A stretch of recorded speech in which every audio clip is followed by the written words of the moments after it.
Get ready to hear the truth about America on a show that's not immune to the facts with your host, Dan Bongino. All right, welcome to the Dan Bongino Show on this Memorial Day where we remember those lost in sacrifice to our country. There is absolutely, certainly no greater love than to give your body, your soul, every breath of oxygen you are going to take for freedom and liberty and the freedom and liberty of others. So a sincere, heartfelt thank you, and we have a special end to the show today for you, to all of those men and women who bravely gave their lives. And although I know it's not Veterans Day, but thank you to those who served today as well. Sadly, that could be you, and you know that, and you still serve. God bless you, and God rest the souls of those American patriots out there, including my uncle Gregory Ambrose, who was killed in March of 1968. South of Thu Duc, Vietnam, shot while defending his buddies. You're the bravest man I never met. I was born in 1974, but it changed my family forever. So on this Memorial Day, Producer Joe, how are you today? You doing all right? I'm doing good, Dan. Glad to be here on Memorial Day. And Yeah. wars will change families forever. Forever. Even for the ones that come home. And I think especially for the ones that die, that pay the ultimate price. They will change a family. Yeah. I was on Fox and Friends this morning at 6:45 Eastern, and the last there were three stories we covered was just a remembrance and Memorial Day of those brave souls. And I was talking about my uncle, and I just I choked up on the air. It's only happened twice. Once talking about my mother-in-law, how great she was, and her story, her immigration story to the United States. But I couldn't get through it. I just said, my grandmother died with a broken heart, and it was never the same. I mean, we couldn't even talk about Greg. So, it's a tough day for people. Obviously, it's not about barbecues. I'm glad we could celebrate our freedom that way, but it's thanks to those brave patriots. So there is a lot of news going on. I've got a lot of stories to get to, maybe 4 or 5. And like I said, we got a special end to the show today, so don't miss it. Today's show brought to you by a new sponsor, our buddies at SoFi. Welcome on board to SoFi. Did you know that millennials have 3 times as much student debt as their parents? Ladies and gentlemen, listen, I know about student loan debt. It cost me a whole boatload of money to do an MBA at Penn State. I don't like to tout my education credentials, but we had to take a lot of loans. My graduate degree at City University of New York and my bachelor's degree at Queens College all cost money. There's a lot of student debt out there. But you can get your student loans right by refinancing your loans with SoFi. It's fast, it's easy, all online, takes only 2 minutes to check your rate. Who's better than you? Only 2 minutes. Refinancing your student loans can save you thousands. It's real money in your pocket, can save you thousands. Go check it out.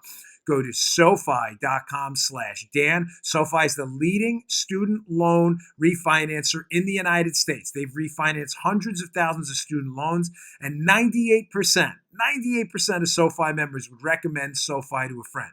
That's pretty good. It's fast, it's easy, it's all online. Check your rate in 2 minutes. Lock in a fixed low rate. One simple monthly payment. Refinancing your student loan could again save you thousands. When you refinance your student loans with SoFi, you also get access to SoFi membership, exclusive benefits that help you get ahead with your money, life, and career.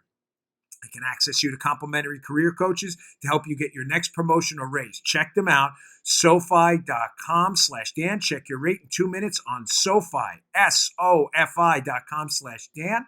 Check them out. Check your rate in just 2 minutes. SoFi, Lending Corp, CFL number 6054612. Go check them out. SoFi.com/Dan. All right, folks, let's get started with the show. So over the weekend, we had the media, John Brennan, Jim Clapper, former Obama administration, cabal of lunatics gathering storm to issue these bold warnings that the declassification we discussed on Friday, for those who missed the show, Donald Trump gave Attorney General Bill Barr the authority to declassify a series of documents, 302s, FISA documents, and other paperwork to get to the bottom of one thing. How did the investigation into the Trump team start? We still don't have an answer. I have called it paragraph 1. What is paragraph 1? Of the long document, the document trail left behind by the Spygate co-conspirators who spied on Trump, what started the case? What does paragraph 1 of the book, the story, the memorandum report actually say? We still don't know.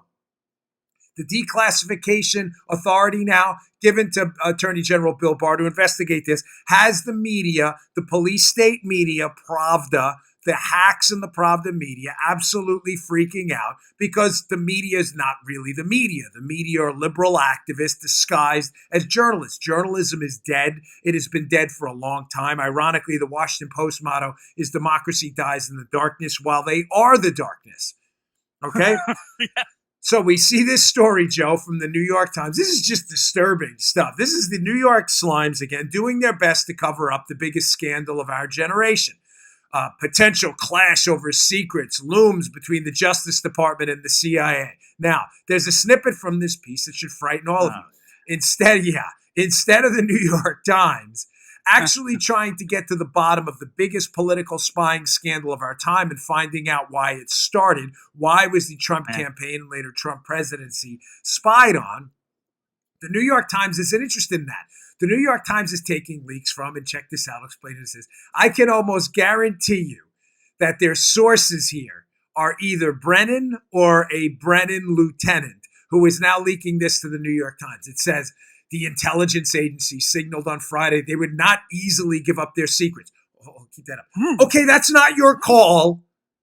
Okay. Dan Coates, the director of national intelligence, pledged to cooperate with the review, but also warned that the secrets of the intelligence community must be protected. Hey, Dan, if you want to run for president, go right ahead. But Dan Coates was appointed by Donald Trump and works for Donald Trump. Dan Coates is the current director of national intelligence. Dan O, if you want to run for the presidency, go right ahead. He's a former senator. You are not the president. You will obey orders. And if you do not, I strongly encourage the Trump team to fire him yesterday. It goes on. Yeah, that's right. I am confident the Attorney General will work with the IC in accordance with long-established standards to protect highly sensitive classified information that, if publicly released, would put our national security at risk, Mr. Coates said in a statement. We have been told this over and over. Now, over and over again, that if we were to declassify any of this information that Nunes and others investigating paragraph 1, how the case of the Trump started, Joe, we have been told that national security is at risk. And none of those threats have come to fruition because national security would not be at risk. The New York Times goes on later in the piece, astonishingly, and I'll get to this in a second with the Washington Examiner piece, to claim that there is a source close to Putin. And if we give this information up, that source may be added. Having said that, let's go to this Washington Examiner piece by Byron York. Now, just to tie up portion 1 of this segment, if you cannot comply and you are an intelligence community member, quit immediately or to the Trump team, fire these people tomorrow. You are the president of the United States. They work for you. Why? Byron York piece, which will be in the show notes today. Please read them. Always available at Bongino.com. You subscribe to our email list, we'll send them right to you. Byron York, as Barr mulls declassification, a familiar tune from critics. The familiar tune, of course, is what Joe and I were just joking about. These dire warnings from the intelligence group. If we expose how the case started, sources and methods, national security will be at risk. National security for what? Apparently your sources suck. They are horrible. Your sources are awful. Your sources gave you information, none of which was actually true. Joe, maybe it was disinformation? Yeah, maybe. Has that occurred to anybody who can think about this rationally? From the Byron York piece.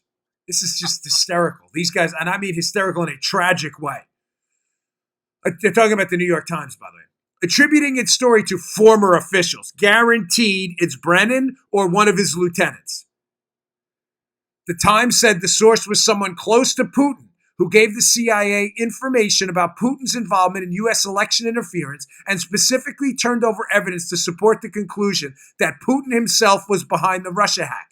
The source has been long nurtured by the CIA and was highly valued by Brennan when he was the director. All of that work might be at risk from Barr's work, the New York Times suggested. So again, Instead of the New York Times being on the side of openness and transparency and getting to the bottom of the biggest political spying scandal of our generation, the New York Times is running interference for John Brennan and his lieutenants, who now have to admit that they had a source close to Putin, by the way, that was conveniently outed, Joe, by the New York Times in their own story. How about that? How about that? Now, what I find fascinating is actual media people claiming to be journalists at the New York Times have not even thought through the basics of this case. If the CIA and John Brennan has a source close to Putin, how come this investigation was started without any official intelligence? What am I talking about? Have you been paying attention to what's going on? Not to my listeners, I'm talking to the libs. Liberals know exactly what I'm talking about. Devin Nunes, who's been investigating this, has repeatedly stated in media interviews that there was no official intelligence, meaning the intelligence they used to start the investigation into Trump was being run through a back-end channel, a non-official channel. Why? Because they're hiding it. That's why. So you're telling me you have a source close to Vladimir Putin. The New York Times is telling, and they say this with no air of incredulousness or no ability to question it at all. They say this with no wait, what? So there's a source close to Vladimir Putin that allegedly has been feeding John Brennan himself back channel information that all turned out to be wrong. The whole FISA warrant has been debunked despite the fact that Carter Page took a trip to Russia, which is not illegal. All of your unofficial information from your golden file source all turned out to be false. And yet you still want to protect the source close to Putin by outing a source close to Putin in the New York Times. If none of this makes sense, it shouldn't. It can't make sense. The New York Times, let's protect the source close to Putin. The same New York Times, let's out the source close to Putin because the CIA guys close to Brennan who told us they had a sensitive source close to Putin have now outed the source close to Putin to the New York Times.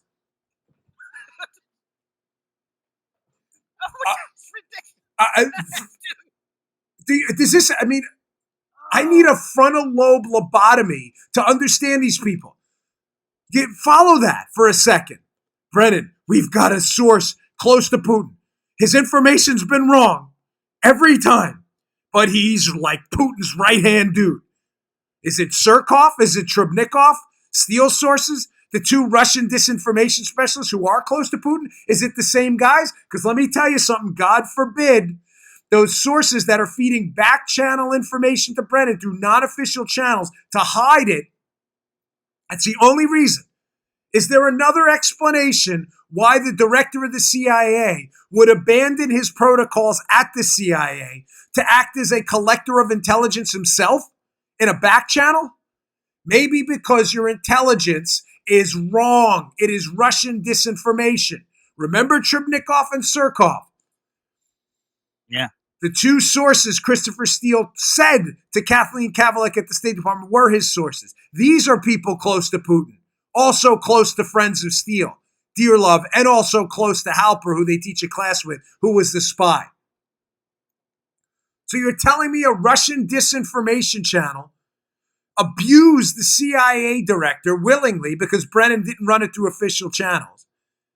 And now that he successfully manipulated the entire American FISA court and legal system, law enforcement system, and the intelligence community, this Russian source, he's to be outed in the New York Times while simultaneously the New York Times is complaining that he's being outed.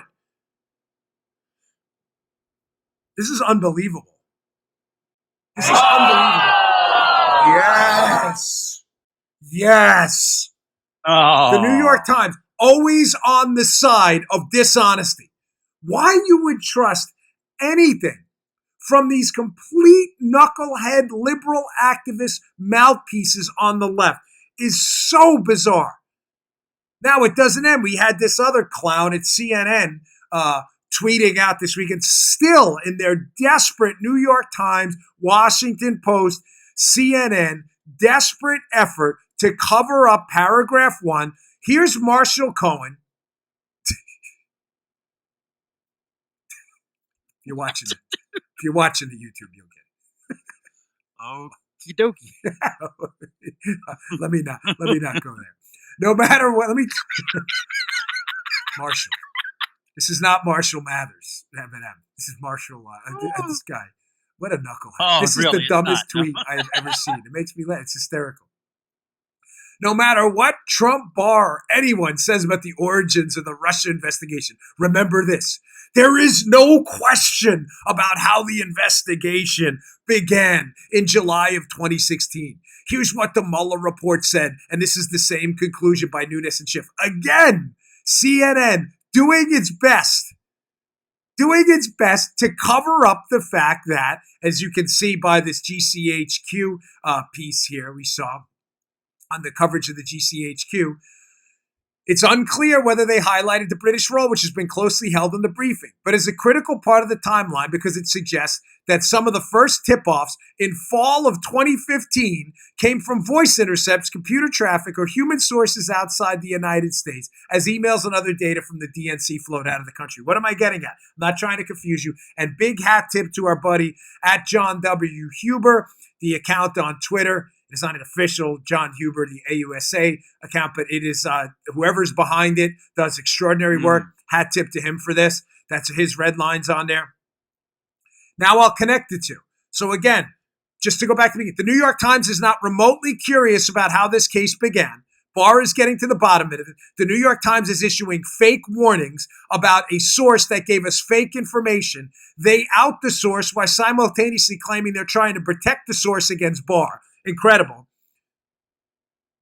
It then goes on to say he's a source close to Putin, as if there's no possibility at all that if this is true, Putin's laughing at us right now that you use this guy. We told him to say that, you idiots. Everybody's laughing. Even the studio audience is laughing here.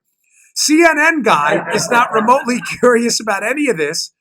Marshall's there. Marshall's not curious about any of the origins. It says there's no questions to be asked, despite the fact that we have that piece that in the fall of 2015, British NSA types, the GCHQ, that's their entity, it does what the NSA does here, was giving information to the United States about the Trump team. Wait, Marshall, I thought that couldn't happen. So the investigation allegedly, according to Marshall Cohen, who has no ability to get out of his CNN idiot bubble, right? Marshall Cohen, in the idiot bubble, he's fully contained by a Kevlar-laden idiot bubble. He's like, no, there's no question. The case began July 31st of 2016 with the investigation, the Crossfire Hurricane case. Wow, that's insane. Because as Huber points out, then that means this, Joe, that the British were passing information about the Trump team and this alleged Russian collusion conspiracy as far back in fall of 2015, and the Obama administration magically did nothing about it. Now, there's only two possible ways to make that equalize. Now, Marshall, I know you can tune out now. This is where the part where intellectuals get involved, and that doesn't include you. Marshall. Yeah, but thanks for tuning in. We appreciate it. Someone I'm sure is going to tell him that we spoke about him on the show. Our audience is big enough, even on the holidays. But you can tune out now. This is for serious people, again, not including you. There's only two explanations there. Either the Brits were given these dire warnings about the Russians colluding with the Trump team, and the Obama team believed those warnings and did nothing about it until, as Marshall says, the case opened a year later in the summer of 2016, right? Explanation one. And by the way, the Obama administration didn't warn the Trump campaign at all. Why? Because they wanted the Russians to do this? Why? There was no defensive briefing specifically about this threat? Like the briefing you gave Dianne Feinstein, Democrat senator from California, when we found out her Senate office was infiltrated by a Chinese spy? You mean that kind of briefing? So scenario one, you believe the information was true, Trump was colluding with the Russians, or the Russians were trying to collude with Trump in the fall of 2015, and the Obama administration magically did nothing because, as Marshall says, nothing to see here. The case didn't open until the summer of 2016. There's no question. Marshall says there's no question. Or scenario two, this is an illicit spying operation between the Brits and people in the United States in the intel community who are trying to circumvent our official intelligence infrastructure and our laws against spying on American citizens without the proper predicate. So they use the Brits to do it. They know the information is bogus, and they only open the case in July of 2016 when they can finally coax the FBI that their bogus information is true. People fall for this stuff. It is phenomenal how stupid you have to be to fall for this. It really is. It's a disgrace. The media, democracy dies in the darkness. That's hysterical. Now, I'm going to get to Liz Cheney in a second. Liz Cheney has been laying the smackdown. She was on one of those horrible Sunday shows with a biased, left-wing liberal think tank anchor, activist, who tried to pin her down on something. Liz Cheney fired right back. I'm going to get to that in a second. But today's show also brought to you by our buddies at DoorDash. We are big users of DoorDash in the Bongino household. Listen, you got a long day at work, tough day at school?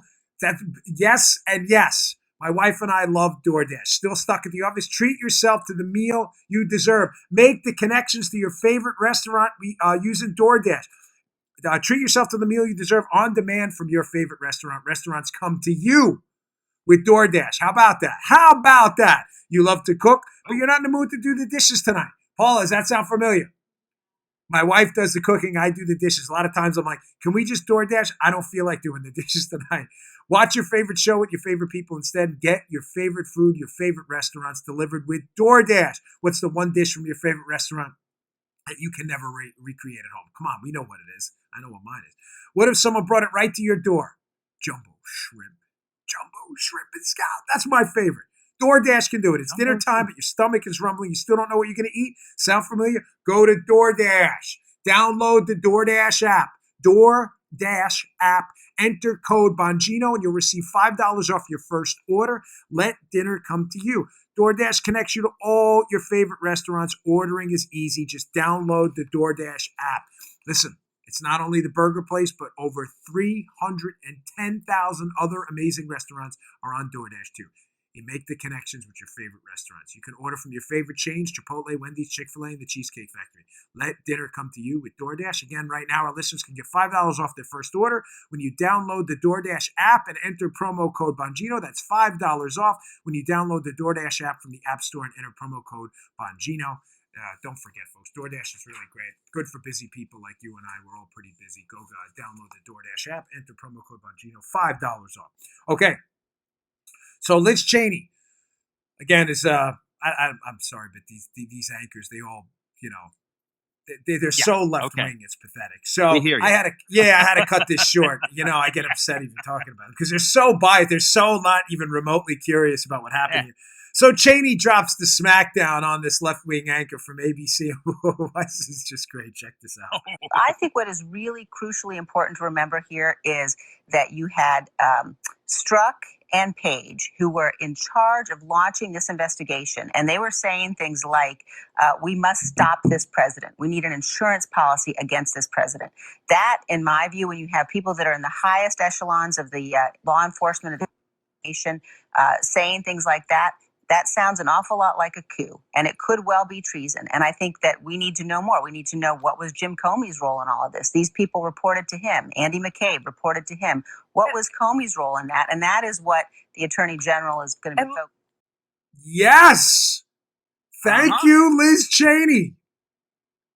It was a coup, and it could very well be treason. And God bless you for saying it on this ABC show with this left-wing anchor who seems entirely flummoxed by the fact that she just said that. I could have played the longer cut, but I just wanted to hit that because there's a number of things here. And again, I did my regular Monday morning Fox and Friends appearance. I encourage you all to watch, and I discussed this morning. I have a little bit more of an opportunity, obviously, given the longer show here, to discuss it in a little more detail. Let's not forget what happened. There's no need to relitigate the entire Spygate case. You've been here a long time. But very simply, there was a spying operation on the Trump team that began as far back as the fall of 2015, as we just saw from our own media pieces, hat tip John W. Huber. Foreign intel people were spying on the Trump team. That information gets fed to the FBI. It's clearly Russian disinformation from a source paid by Hillary, getting information, as he claims, from 2 Russians close to Putin. We now know, according to the New York Slimes, that Brennan's getting information from a source close to Putin, too. The information is wrong. It is obviously disinformation at this point, an effort to manipulate these intel folks who got caught up in this web of deceit. What happens then? After the operation is exposed, Donald Trump wins the presidency, the cover-up begins. The cover-up does not do a good job. They try to get Trump impeached. It doesn't work. What happens then? Jim Comey, who was the FBI director who ran this investigation on the law enforcement side into Trump, Comey is fired. We uncovered tweets finding out that the motivation of some of the higher-ups who ran this case, Strzok and Page, that their motivations were to, quote, stop him, the president, were to get an insurance policy. Comey was their boss. He was the FBI director. Comey's canned. After Comey's canned, Comey's subordinate, Andrew McCabe, okays a probe to investigate the president for firing the FBI director who illicitly and potentially illegally investigated the president. To assist the probe, Jim Comey, in violation of FBI rules, then leaks a series of memos to his media buddies, used to start a probe into Donald Trump for calling attention to an illegal investigation into him. So now investigating him for the decisions he made to make things right. Ladies and gentlemen, I posted this little piece about Comey being a witness a long time ago. This is important. This is from the special counsel's own documents. The FBI and the special counsel's office have determined that the disclosure of the Comey memos or any portions of them could be reasonably expected to adversely affect the pending Russia investigation. Former FBI Director James B. Comey is a witness in the pending investigation. How is this not an attempted coup? This could very well be treason. Jim Comey is a witness in a case he started by illicitly leaking memos of his private conversations with the president to the media to get an investigation going into the president for firing Jim Comey for starting an illicit investigation. Follow what I just said. Hit the 15-second back button and listen to that again. Mm-hmm. Jim Comey's buddy, Bob Mueller, was investigating Donald Trump for a case Comey's a witness in, for getting fired for starting an illicit investigation into the president of the United States who fired him.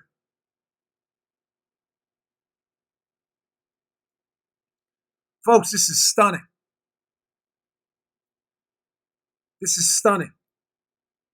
I have another screen grab about the date, roughly in May, where this, and I want a hat tip again at John W. Huber, give appropriate credit. His Twitter account or her, I don't know who it is. It's incredible. But this is from the special counsel's lawyer. Mueller's team has a lawyer too. The special counsel's lawyer. This is key. Before the appointment on the special counsel of May 17th, the FBI had opened an investigation into obstruction of justice. Wait, ladies and gentlemen, let me get this straight.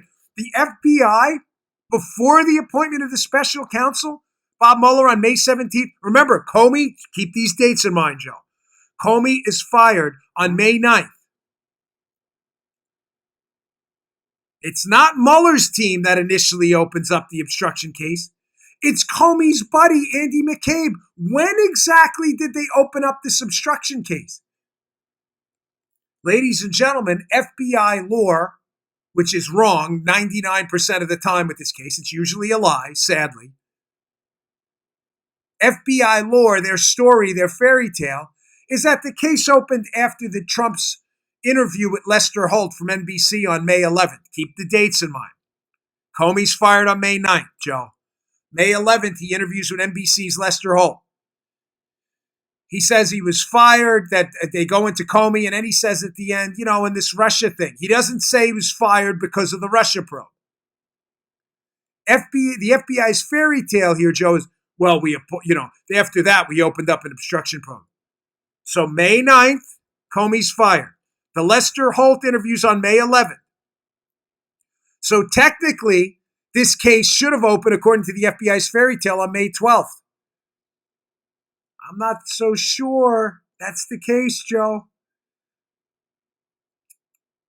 If this case was opened on May 10th, before the Holt interview, one, we can debunk another lie. It started because of the Lester Holt interview. And second, we can be assured that Comey's buddy opened up a case surely as a revenge measure. Comey's buddy McCabe, after his buddy Comey had been fired.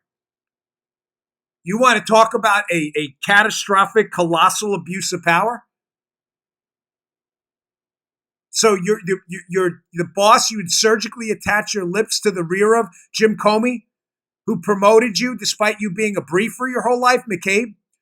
He gets fired for all of his malfeasance, his poor handling of the Hillary probe, his awful decision-making, his peacocking in front of the networks and trying to be the guy all the time. He gets fired by Rosenstein, and you respond by abusing your power to open up an investigation into a duly elected president who made the decision?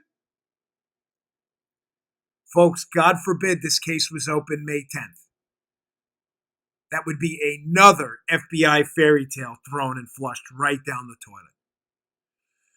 All right, got a lot more to get to. I want to do a quick thanks, though, to Rite Aid. Listen, it's fashionable on the left, not on this show, of course, to bash corporate America. Corporations, as if people don't work for businesses that actually earn money and produce products we need. That's just leftist dribble, right? But very rarely do people get to celebrate the actions of corporations that do the right thing. Corporations are made of people. That's only tough for leftists to understand. They're not space aliens. These are human beings that form boards and management staff and employees of corporations and businesses that hire people and produce products we need. I was watching Fox and Friends this morning right before I came on, and Rite Aid, the drug chain, donated an astounding $6 million to Folds of Honor, which is a Dan Rooney-run terrific charity, Folds of Honor. They do scholarships for the children of the fallen and soldiers. I mean, it's an amazing charity, Folds of Honor. They're on Fox and Friends a lot. They do amazing work.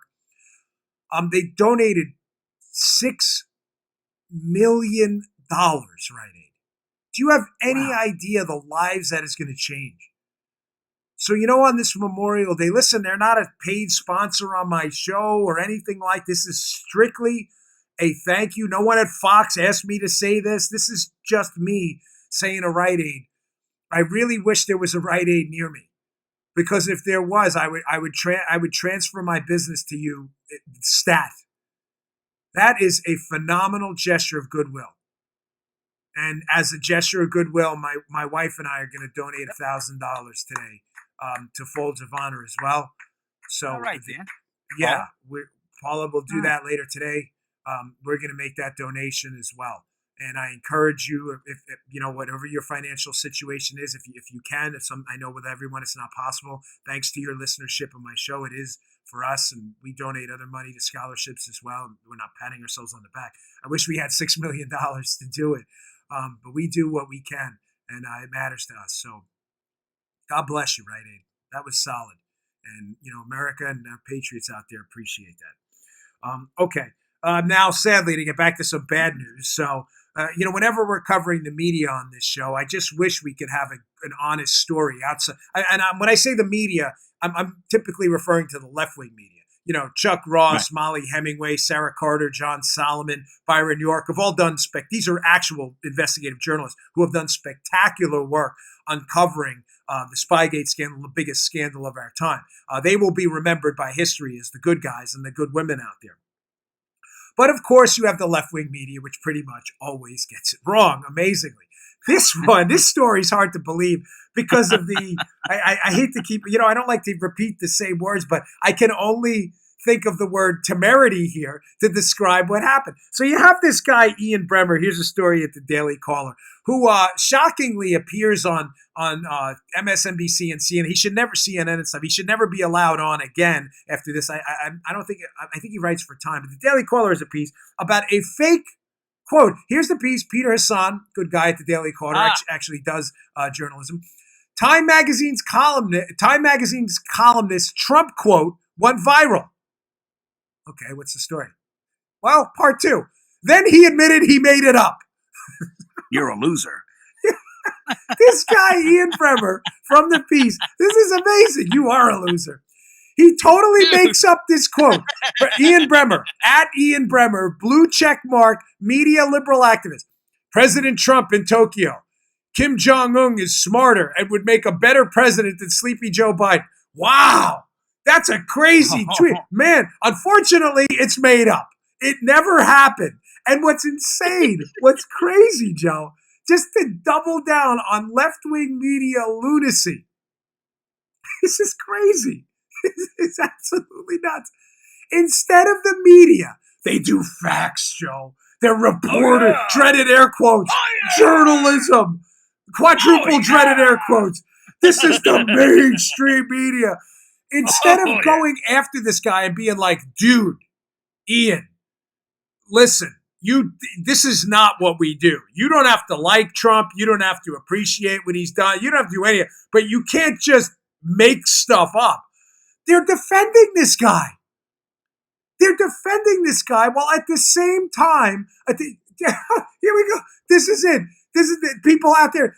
This is it. What's his name? Qasim Rashid. Sorry, Esquire. I'm sorry if I'm saying your name wrong. This is them actually going after this guy. It's a fake quote. Why is the GOP silent on this? Because it's made up. Because he never said it. Oh my gosh. Why is the GOP silent on this fake quote? Because it's not real? You think that may have something to do with it? Why are we silent? Now, Joe, showing you the disparity. It's so easy with these media lunatics, right? Oh, dude. So again, we like to distill things down to simply explainable, digestible bullets. Yeah. What we're talking about here right now, supposedly are principles, right? So the left-wing media supposedly doesn't object to doctored quotes, right? In this case, completely fabricated. They don't have a problem with it. They defended him. They said it captured the spirit of what he said. Oh, okay. So let's try to rationally think this through. The mainstream media's new position on journalism is making quotes up is okay as long as it captures the spirit of what Donald Trump said. And although Ian Bremmer lied and made it up, doctoring stuff doesn't matter, Joe. This is what they said, right? Joe, are you getting this? Because in order for me to move on, this has to make sense. Yeah, I'm getting it. I know you know where I'm going because you saw the rundown here. But this is fascinating because the media seem to object strongly. Here are some more tweets that of left-wingers, by the way, defending this stuff, defending this made-up quote. What's amazing is Nancy Pelosi stammered through a speech on Friday. The speech was not doctored, but it was edited. There's a difference. Meaning it wasn't doctored at all. We just quote, according to the media, said doctored that Liz Cheney quote. Did we? No, of course we didn't. Joe edited it for time. Joe took out the question and the remainder because it was not doctored at all. That is exactly what Liz Cheney said in the context she said it. So a video aired that Trump retweeted of Nancy Pelosi stammering through the speech. It was not doctored. It was edited. And there were snippets of it put together. And the media lost their minds. They went crazy. This is doctored. It wasn't doctored at all. Do you understand the fraud? Do you see where I'm going with this? On one hand, an edited video of Pelosi, not doctored at all, not made up, but edited for time and for effect, to be candid. That is a major no-no. But completely fabricated, forget about doctored, beyond doctored, completely fabricated quotes about Trump are no big deal because it gets the spirit of what's going on. Ladies and gentlemen, I feel bad for you. I really do. I genuinely and sincerely feel bad for you if you believe the media, the mainstream media in the United States are the real deal. They are a complete, utter joke. They are a laughing stock. Nobody believes them. They've embarrassed themselves. I will defend them till the day I take my last breath. Their right to be free. We need a free press. But the right to be free also includes the right to be stupid, and that is the right they have fully embraced, and they love it. The media embraces and loves the idea that they can do and say stupid things all the time, unprincipled, nonsensical things. It's embarrassing. Embarrassing. Mm-hmm. All right, a couple more stories I want to get to today, and we have a special tribute by our buddy Joe. But I just wanted to briefly address Preet Bharara, who was kissing Trump's butt for a job. He's now a liberal activist, claims to be a lawyer. He is actually a lawyer, but he should turn in his law degree. He took a shot at me this weekend on Twitter. I don't like to cover Twitter fights, but it's just indicative because they're boring and they're stupid. And you don't need to. But it just goes to show you, Preet Bharara was the U.S. attorney for the Southern District of New York. He's one of the most powerful men in America. He went up to Trump Tower during the transition and begged Trump for a job. Trump told him no, so he immediately turned on Trump and started his own show, his podcast, where he's attacked Trump. He attacked Liz Cheney this weekend. That's how I got into this little fight with him. But what's fascinating about him, what's kind of funny, is Bharara kind of like took a shot at me. He's like, good luck with your podcast, like being snarky, which was kind of funny because our podcast was ranked 11 spots higher than his. So I responded back, actually, I don't need luck. You need the luck. Hope you'll catch up sometime this week, Preet. So nice job. I kind of brought that up on Fox this morning, too. Nice job. Maybe you'll get it. Listen, it's stupid. I get it. But just kind of funny how far these left-wing activists go. All right, a couple more things. But today's show, finally, brought to you by our buddies at Clutter. Clutter, hey, listen, you moving to a new place? Sound familiar? Having a baby? Or just condoing your life, Marie condoing your life. You're probably looking to free up some space. Listen, self-storage is an option, but self-storage is anything but convenient. You got to go to the storage unit all the time. What if there was a way to store your valuables without breaking your back or your bank account? Well, now there is. Meet Clutter, the world's largest on-demand storage provider. On-demand storage provider. What an idea. When it comes to making life easier, Clutter is the undefeated champ. Their on-demand experience takes the self out of self-storage. With Clutter, you find an affordable place to stash your things, and it's never been easier. Just sit back, relax, and let Clutter take care of the rest. This is the world's largest full-service on-demand storage experience. No guesswork, no wasted time. Clutter helps you find out just how much storage you need. The best part? Clutter's price match guarantee with the arrow hand means you get the lowest possible monthly storage rate. Let Clutter know. They'll bring it right to your door when you need your stuff. Their online photo inventory means you never forget what's in storage. Come on. Schedule delivery date online. Clutter will get it to you in 48 hours or less. Don't pay any more than you have to. Don't pay any more than you have to. Clutter has a great sign-up bonus for our listeners. $50 off your first month when you sign up at Clutter. CLUTTER.com/Bongino. Clutter.com/Bongino. That's on top of Clutter's no hassle moving online inventory management, free pickup and delivery, and price match guarantee. See why Clutter is better and get $50 off your first month at Clutter.com/Bongino. That's Clutter.com. Enter promo code Bongino at checkout. Don't forget, check them out. Clutter.com/Bongino. Enter promo code Bongino at checkout. Okay. One interesting story, it's quick to summarize, but I like debunking liberal myths. Please save this screenshot if you wouldn't mind, folks, if you can, if you're watching on YouTube.com. If not, if you're listening at home, it was a Washington Post tweet. You can check it out, but here it is here. The Washington Post, Joe, 5/24/19 at 7:19 in the morning. Racial prejudice has declined as a reaction to Trump's presidency, a new study suggests.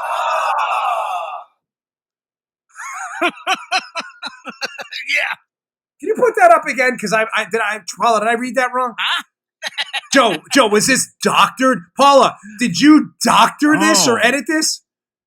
That's a no from Paula. She did not doctor anything. Right.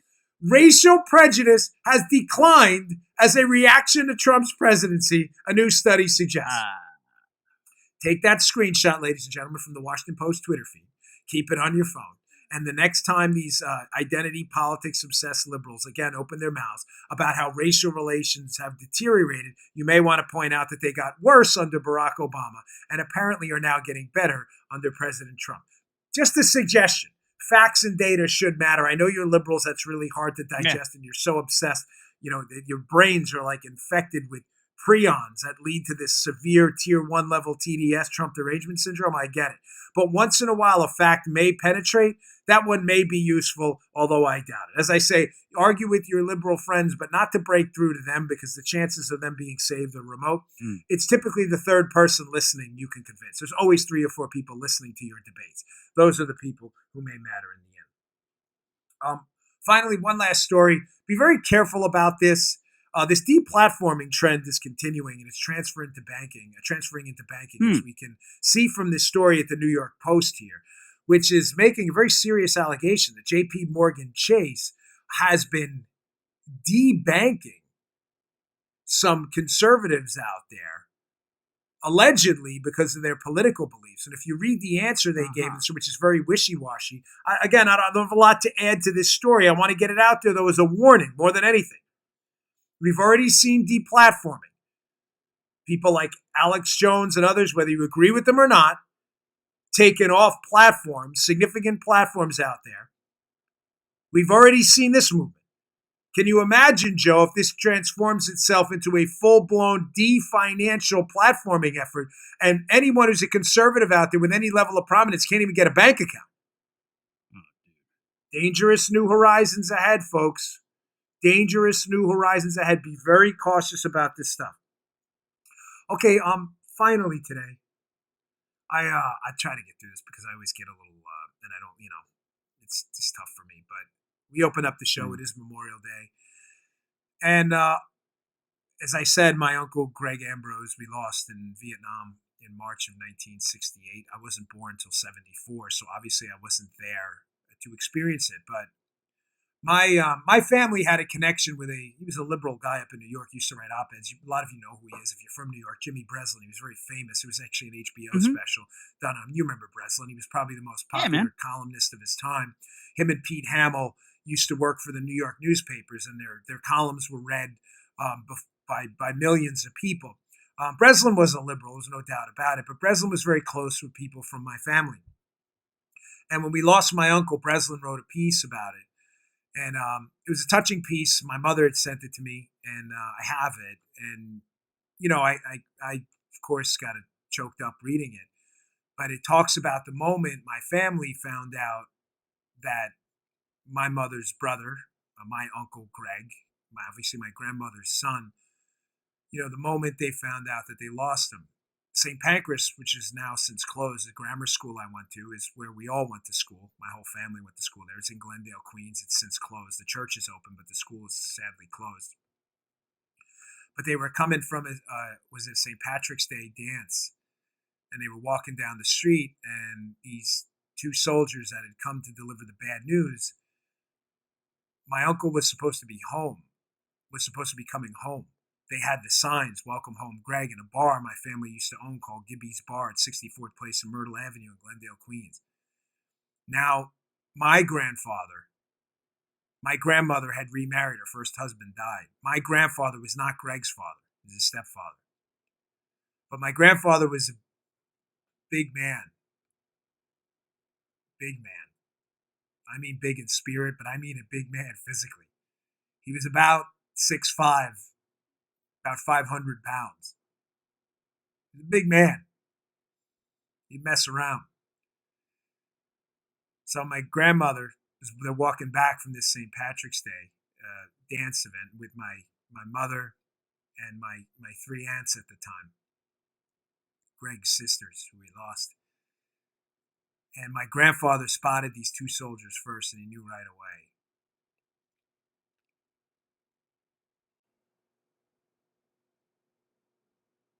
Okay, I need to get through this. It's important because I want people to understand what this does to families and what it did to mine. So my grandfather stopped them and basically said to him, and he didn't mean this disrespectfully, but said, "You're not telling her anything," talking about my grandmother, about her son's death, because she'll die on the sidewalk, like right here. She won't have. He said, "I'm going to tell her." And given my grandfather's size, I bet they probably listened. But at some point, of course, they had to relay the official message, and they did. And Breslin's piece is, again, I don't agree with Breslin's politics when he was alive, but it's a pretty extraordinary telling of how they just collapsed on the sidewalk.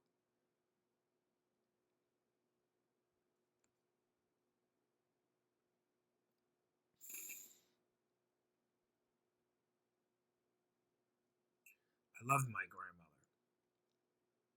She's since passed.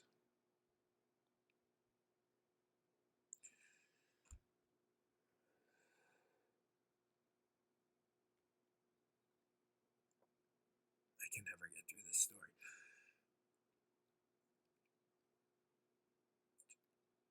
She was never the same from that moment on.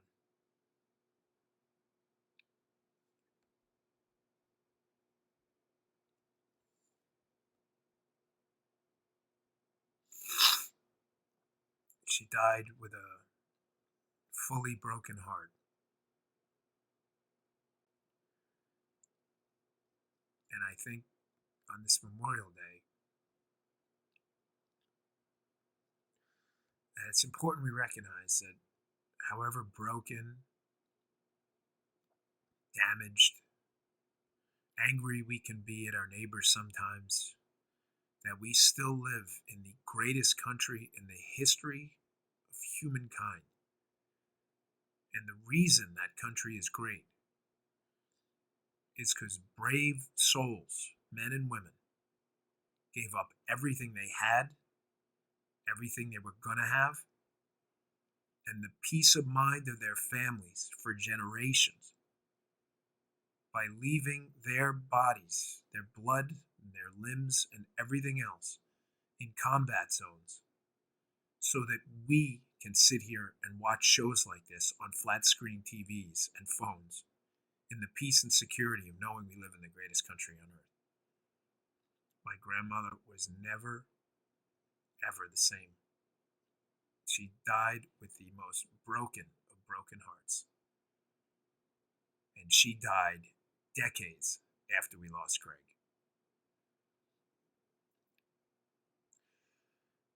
So in honor of the great families and men and women who've given so much, our buddy Joe, who, I don't know if you know about Joe.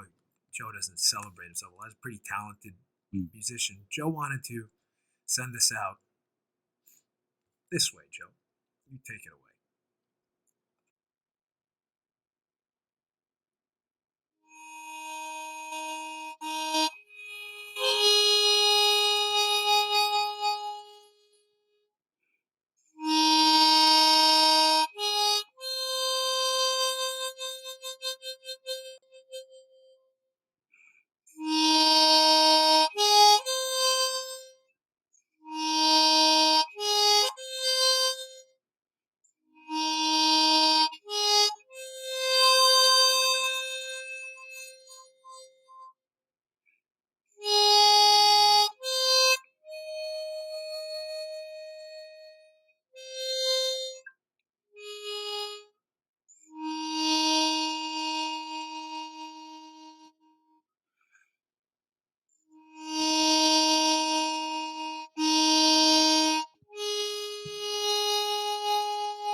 See you all tomorrow. Hey, thanks for tuning in. Today's show was brought to you by my buddies at Brickhouse Nutrition. They make some of the finest nutrition supplements on the market. My personal favorite is Foundation. Now, you don't hear anything shaking in there. Why? Because the bottle is empty, because I use it. I love this product. Check it out. Foundation. It is a creatine ATP blend. Does three things: look better, feel better, perform better. Go give it a shot. Go to brickhousenutrition.com/Dan. Try out this creatine ATP blend and take the mirror test. If you don't believe me, take the mirror test. Before you try Foundation, right? Go check it out. Give it about 7 days to work. Take a little mental snapshot of yourself in the mirror. Look at yourself after 7 days. You're going to love this product. Go check it out. brickhousenutrition.com/Dan. Check out Foundation today. Can't recommend it highly enough. Bottle's empty. Miles, the owner of the company, send me some more. Thanks for tuning in, folks. See you all later. You just heard The Dan Bongino Show. You can also get Dan's podcasts on iTunes or SoundCloud. And follow Dan on Twitter 24/7 at DBongino.